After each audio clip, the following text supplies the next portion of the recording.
उत्तर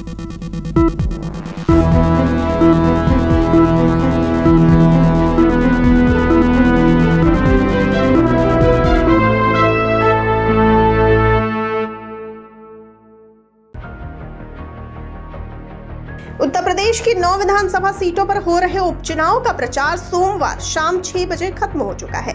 इन सीटों पर 20 नवंबर को मतदान होगा। भाजपा के मुख्यमंत्री योगी आदित्यनाथ, उप मुख्यमंत्री केशव प्रसाद मौर्य और ब्रजेश पाठक जैसे प्रमुख नेताओं ने चुनाव प्रचार में भाग लिया।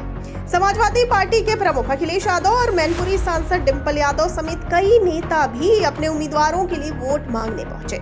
बहुजन समाज पार्टी के प्रदेश अध्यक्ष विश्वनाथ पाल ने भी प्रचार किया। वहीं कांग्रेस ने इस उपचुनाव में अपने उम्मीदवार नहीं उतारे और समाजवादी पार्टी का समर्थन किया। इन उपचुनाव में कुल 90 उम्मीदवार चुनावी मैदान में हैं। गाजियाबाद में सबसे ज्यादा 14 उम्मीदवार चुनाव लड़ रहे हैं, जबकि खैर और सीसामऊ में सबसे कम 5-5 उम्मीदवार हैं। इन सीटों के परिणाम 23 नवंबर को घोषित होंगे। 2022 के विधानसभा चुनाव में सपा ने 4 सीटें जीती थी, वहीं भाजपा ने भी 4 सीटें जीती थी और मीरापुर सीट पर राष्ट्रीय लोक दल का कब्जा था। इस बार कांग्रेस उपचुनाव नहीं लड़ रही और सपा का समर्थन कर रही है, जो इंडिया गठबंधन का हिस्सा है। बसपा सभी सीटों पर अपने दम पर चुनाव लड़ रही है। अब ये देखना है कि इन 9 सीटों पर कौन सा दल भारी पड़ता है। आपको बता दें कि उत्तर प्रदेश के मुरादाबाद जिले की कुंदर की विधानसभा सीट हो रहे उपचुनाव पर भारतीय जनता पार्टी और समाजवादी पार्टी के बीच कड़ी टक्कर देखने को मिल रही है। कुंदर के क्षेत्र की 60% से अधिक आबादी मुस्लिम समाज की है। इस उपचुनाव में सपा ने मोहम्मद रिजवान को अपना उम्मीदवार बनाया है, जबकि भाजपा ने रामवीर सिंह ठाकुर को मैदान में उतारा है।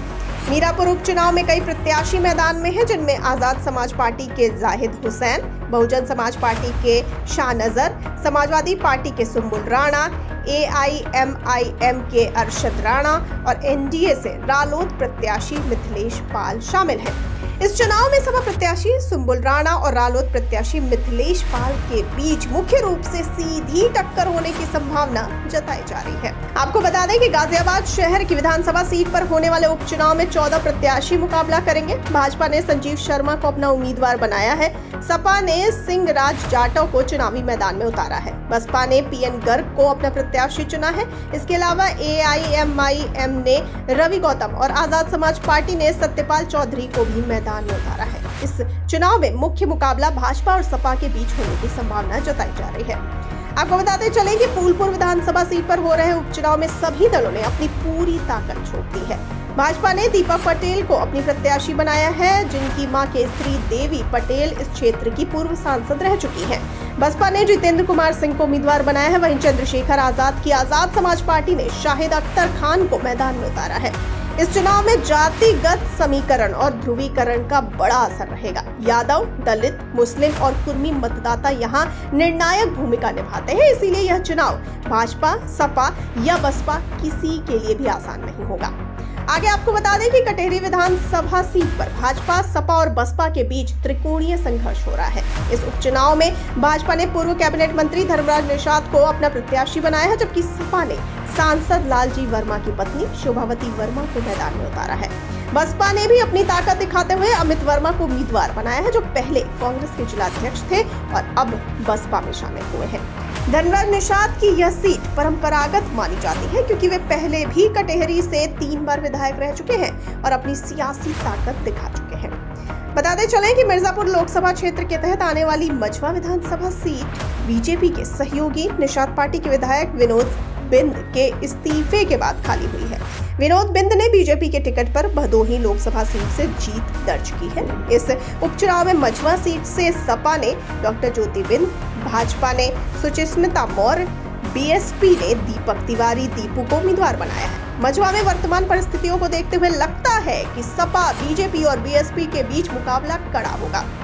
आगे आपको बता दें कि कानपुर की सीसामऊ विधानसभा सीट पर इरफान सोलंकी के इस्तीफे के बाद उपचुनाव हो रहा है। सपा ने यहां से उनकी पत्नी नसीम सोलंकी को उम्मीदवार बनाया है, जबकि भाजपा ने सुरेश अवस्थी को मैदान में उतारा है। बसपा ने भी वीरेंद्र कुमार को उम्मीदवार के रूप में खड़ा किया है। सीसामऊ सीट पर पिछले 28 सालों से भाजपा की जीत नहीं हुई है। यहाँ लगभग 2,70,000 वोटर हैं, जिनमें करीब 1 लाख मुस्लिम और 60,000 ब्राह्मण और अनुसूचित जाति के वोटर हैं। सीट पर मुस्लिम, ब्राह्मण और दलित वोटरों का महत्वपूर्ण योगदान होता है।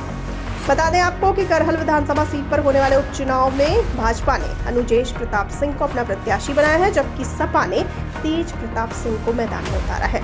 बसपा ने यहां से डॉक्टर अवनीश कुमार को अपना उम्मीदवार बनाया है। इस उपचुनाव में मुख्य मुकाबला सपा और भाजपा के बीच देखा जा रहा है। यह सीट अखिलेश यादव के इस्तीफे के बाद खाली हुई थी और सपा अपनी पकड़ बरकरार रखना चाहती है, जबकि भाजपा यहां जीत हासिल करके करहल से मिथक तोड़ने का इरादा रखती है।